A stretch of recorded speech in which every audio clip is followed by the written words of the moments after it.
En la clase de hoy se hablará sobre el anabolismo de los lípidos, parte 2. Los integrantes del grupo son Montserrat Silva, Katia Muñoz, Pilar González y Mónica Guzmán. Cuando nosotros consumimos glucosa en nuestra dieta y es en exceso, pasa a ser ácido graso. Este ácido graso se transforma en triglicéridos,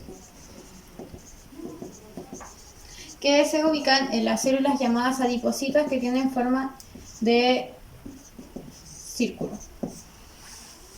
Un ejemplo claro de esto es la glucosa, que es almacenada como glucagón en el hígado. Esta glucosa es transformada en piruvato a través de la glucólisis por 10 pasos. Este piruvato debe ser transformado a acetilcoenzima A. Debemos pensar que acá hay una línea que lo separa entre el citoplasma y la mitocondria. Cuando el acetilcoenzima A ya se encuentra en la mitocondria, tiene dos rutas. La primera es para la obtención de energía, de ATP, donde debe pasar al ciclo de Krebs. Y del ciclo de Krebs pasa a la cadena de transporte de electrones.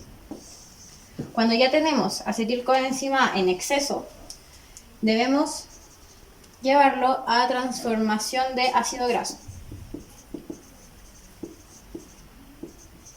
a través de la lipogénesis. Y este ácido graso es conservado como los triglicéridos.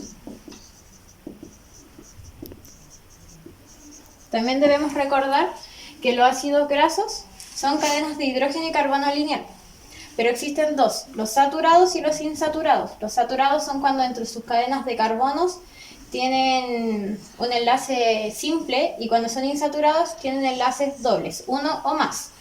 De saturados tenemos como por ejemplo la mantequilla, que son ácidos grasos principalmente sacados de animales, y los insaturados, que son principalmente el pescado y la chía, ya que se encuentra el omega 3.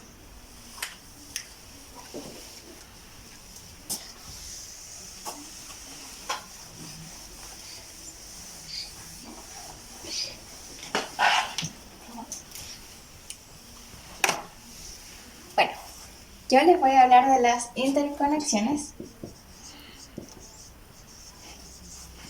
de las rutas metabólicas.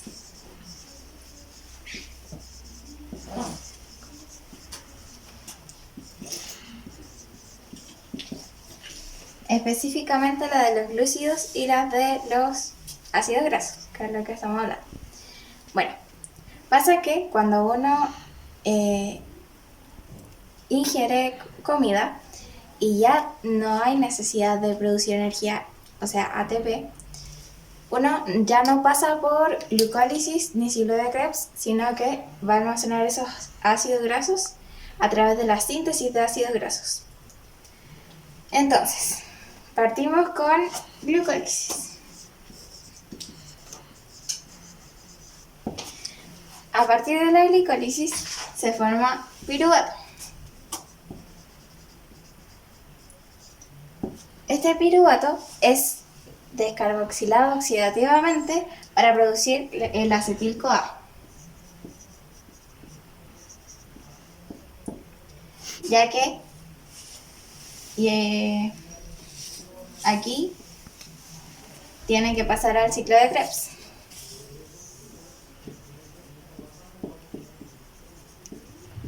Sin embargo, como no necesitamos seguir produciendo energía en forma de ATP, este acetil-CoA va a entrar al ciclo de Krebs. Sin embargo, lo va a hacer para salir en forma de citrato.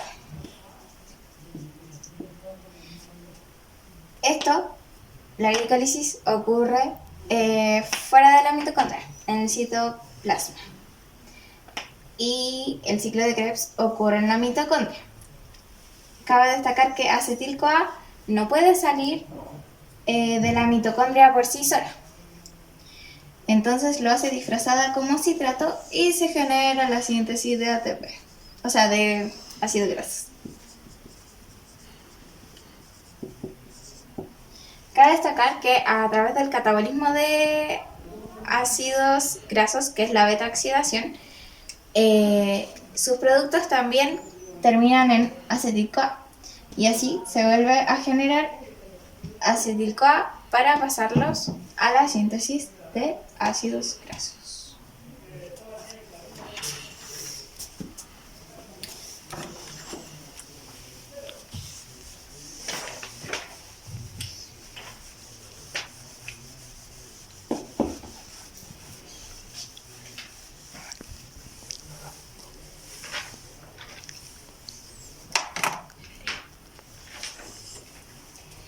El citrato como activador alostérico.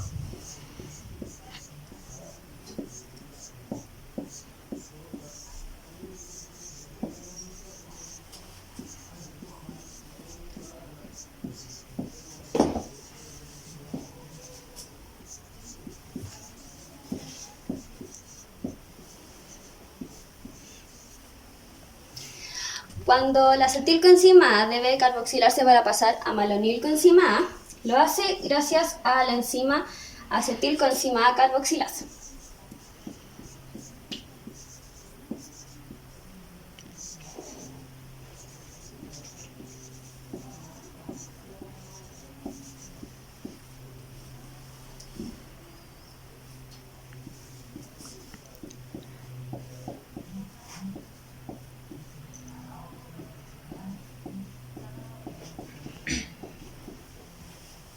Pero esta enzima no lo hace sola, lo necesita hacer con citrato y con biotina.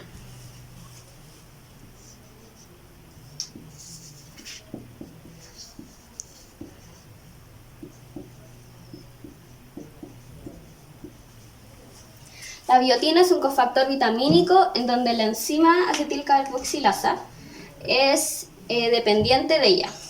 El citrato, en este caso, es un activador alostérico, lo que quiere decir de que le da estabilidad a la enzima para poder recibir a los sustratos en su sitio activo de mejor manera, ya que el citrato no se une al sitio activo, sino a un sitio distinto al activo, donde es el sitio alostérico.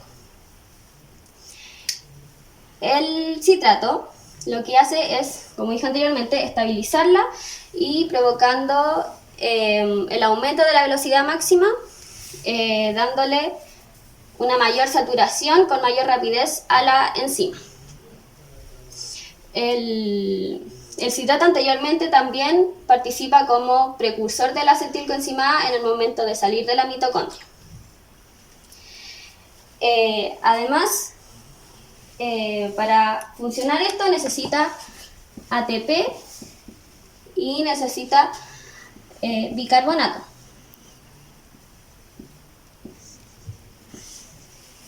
Ya que la síntesis es completamente dependiente de ATP y además como esta es una reacción donde se carboxila el acetilcoenzima A malonil, significa de que se agregan carbonos. En este caso, la acetil tiene 2 carbonos en su línea principal, en cambio el malonil ya formado tiene 3. El citrato no siempre es activador, también funciona como inhibidor, pero no en la síntesis de lípidos, sino en la glicólisis. En la reacción 3, en donde es la más regulada, recordar que es la reacción que pasa desde fructosa 6-fosfato a fructosa 1,6 bifosfato. El citrato actúa en la enzima fosfofructoquinasa, inhibiéndola y parando la reacción de la glicólisis. Entonces esto quiere decir de que al momento en que el citrato está activando, la acetilcoenzima carboxilasa está inhibiendo al mismo tiempo la glicólisis, ya que no pueden trabajar juntas.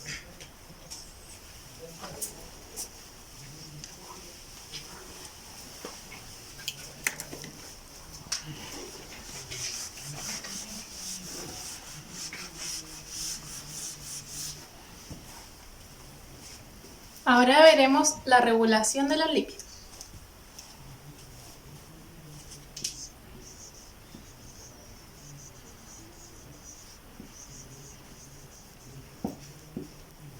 En esta regulación van a participar hormonas.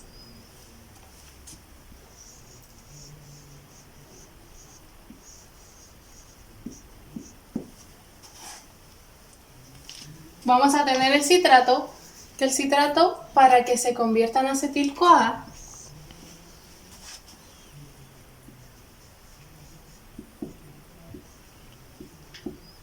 mediante la enzima citratoliasa,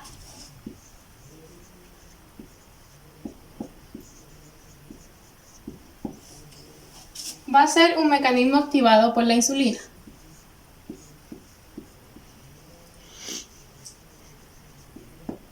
¿Qué significa esto? Que cuando tenemos gran cantidad de glucosa en la sangre, la presencia de insulina lo que va a hacer es que se va a inducir, va a inducir que toda la glucosa que teníamos en la sangre se dirija hacia la célula.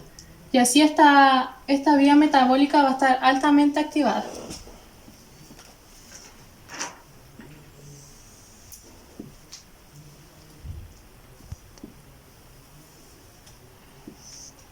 Aparte, vamos a tener que la acetil-CoA carboxilasa va a ser inactivada por el glucagón y la adrenalina.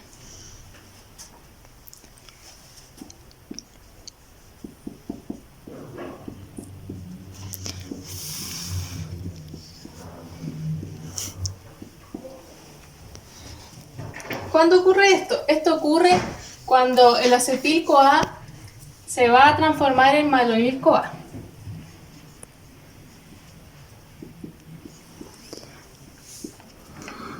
¿Qué va a pasar acá? Que cuando tenemos ausencia de glucosa en la sangre, se va a activar la síntesis del glucagón. Y hay que recordar que el glucagón es el encargado de degradar, de sintetizar la glucosa a partir del glucógeno hepático, lo que va a inactivar esta ruta metabólica. Por lo tanto, ¿qué va a pasar aparte, en otras palabras?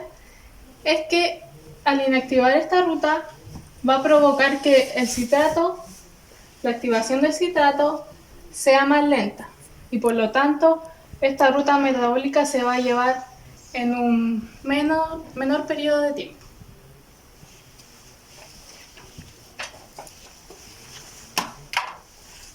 Como para resumir un poquito y estar como más ubicados, debemos saber que el acetil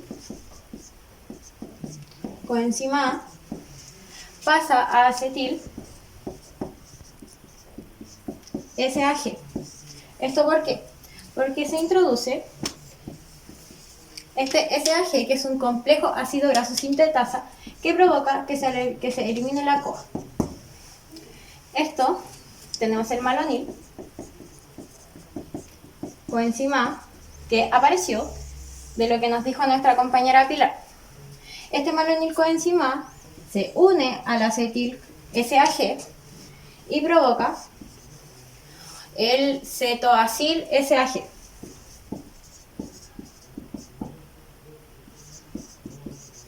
En este momento se provoca la primera reducción, por lo cual se produce NADH+.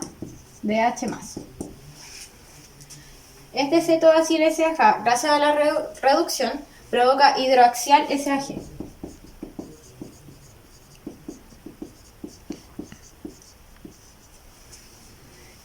Se provoca una deshidratación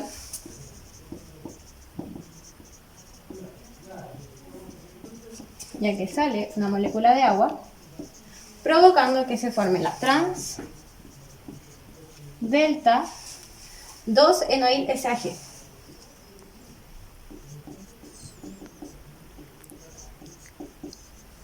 Este trans delta 2-enoil SAG vuelve a producirse una reducción, por lo cual provoca que salga NADH+. Este NADH+, este trans delta 2-enoil SAG provoca butinil SAG. Este butinil SAG contiene 4 carbonos, por lo cual a esto se le agrega otro malonil y quedaría con 6 carbonos. provocando que la cadena comience a formarse.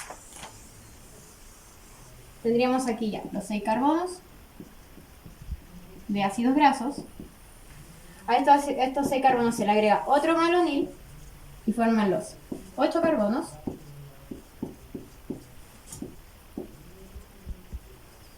Así consecutivamente hasta formar los 16 carbonos.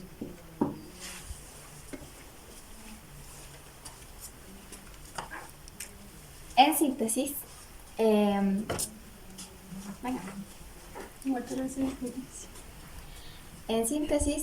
nosotros en la dieta consumimos glucosa y cuando hay mucho exceso de ella se produce el anabolismo de lípidos. Es decir, en vez de generar ATP, que ya hay suficiente y no tenemos la necesidad, no utilizamos la ruta de los glúcidos, sino que almacenamos todo a partir del acetil-CoA, que es donde convergen la ruta de los glúcidos y la ruta de los lípidos, junto con el citrato, y así formar los lípidos. Debemos considerar también que tal vez la presentación se hablaba de todo lo mismo, pero el anabolismo no se puede separar, porque son reacciones que suceden instantáneamente y muy rápido. Entonces, no podemos decir que esta parte es una, esta parte es otra y esta parte es otra, sino que tendría que ser... Todo está ligado. Todo está ligado, sí. Entonces, nos resultó bastante complicado separarlo en temas, así que decidimos hacerlo como una secuencia. Por otra parte, no se les debe olvidar que la insulina es súper fundamental en la regulación de los lípidos, ya que ella es la que lleva a cabo todo el proceso que sigue. Hay que tener en cuenta también, para poder diferenciar de mejor manera, que el metabolismo habla sobre el catabolismo y el anabolismo. Juntos hacen el metabolismo, en este caso los lípidos. El catabolismo se refiere a la degradación de los ácidos grasos. En cambio, el anabolismo habla de la síntesis, o sea, cómo formar un ácido graso. Entonces ambas están unidas y eso es lo que hay que tener en cuenta para no confundirse con la materia después. Chao.